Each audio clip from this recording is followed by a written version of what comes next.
श्रीराम समर्थ.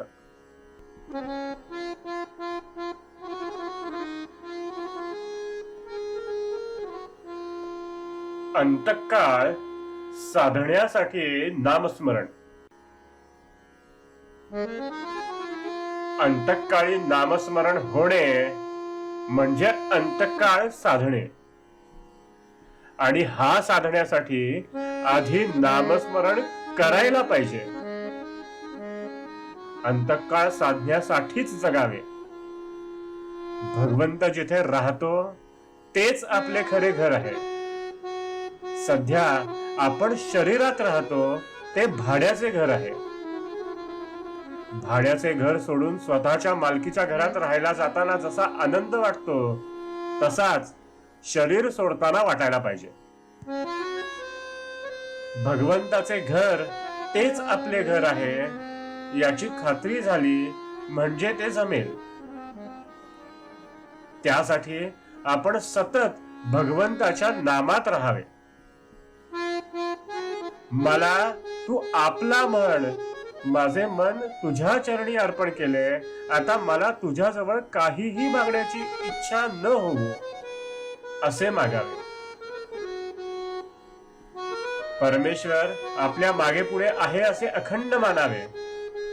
भगवंताचे स्मरण करणे म्हणजे जे काही आपल्या हातून घडते आहे ते त्याच्याच इच्छेने घडते आहे असे समजले. प्रपंच हा देवाचा मानून अभिमान रहितपणाने तो करणे हा परमार्थ, आणि परमात्म्या वाचून आपल्याला कोणी नाही याचा दृढ निश्चय होणे याचे नाव ज्ञान. हे ज्ञान बांधले म्हणजे मनुष्य खऱ्या अर्थाने परमात्मा प्राप्तीच्या मार्गाला म्हणजे साधनाला लागला. या साधनाने परमात्म्या वाचून दुसरे काही आवडेनासे होते, आणि ही जी अत्यंत आवड तिलाच भक्ती म्हणतात. या भक्तीची परिपूर्णता अंतकाळ साधण्यात होते. त्यासाठी सतत नामस्मरण किंवा अखंड अनुसंधान हेच एकमेव साधन सांगितले आहे. अंतकाळी ज्याने नाम घेतले त्याच्या विषय वासना मेल्या असे नसते. तो काही एकदम मुक्त होत नाही, पण पुढच्या जन्मी तो अति सात्विक म्हणून जन्माला येईल. सात्विक म्हणजे भगवंताची प्राप्ती करून घ्यावी अशी वृत्ती असणारा होय. साधन प्राणाबरोबर असावे, म्हणजे प्राण जसे अभिमान रहित अखंड चालतात त्याप्रमाणे साधन अभिमान रहित अखंड चालावे. ते करता कामा नये. करणे म्हणजे अभिमान आला. सहज प्राणाबरोबर झाले म्हणजे अखंड चाललेलेच असते. प्रपंचातले तळमळ सोडून वागावे, गुरु आज्ञेत असावे. अनंत जन्मांचा देहाशी सहवास म्हणून देहावर प्रेम जडून देहबुद्धी होते, तसाच नामाचा सहवास पुष्कळ करावा म्हणजे विषयाची आसक्ती कमी होऊन नामावर प्रेम जडते. योगात कष्ट फार. या युगात तो साधणे अशक्य प्रायच, आणि कर्मात तर अभिमान असतो आणि वाढतो.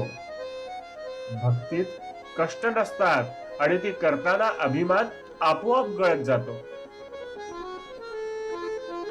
योग आणि कर्म ही साधने परमात्म्याच्या दत्तक पुत्राप्रमाणे आहेत, तर भक्तीचे साधन हे परमात्म्याच्या औरस मुलाप्रमाणे आहे. भगवंताला दृष्टीआड होऊ न देणे हीच खरी भक्ती, हेच खरे अनुसंधान, हाच खरा परमार्थ, आणि हेच खरे आपले सर्वस्व आहे. आजचे बोधवचन: नुसते देहाने तीर्थस्नान, पूजापाठ वगैरे करून परमार्थ घडत नाही. आपली वृत्ती भगवंताच्या ठिकाणी चिकटली पाहिजे.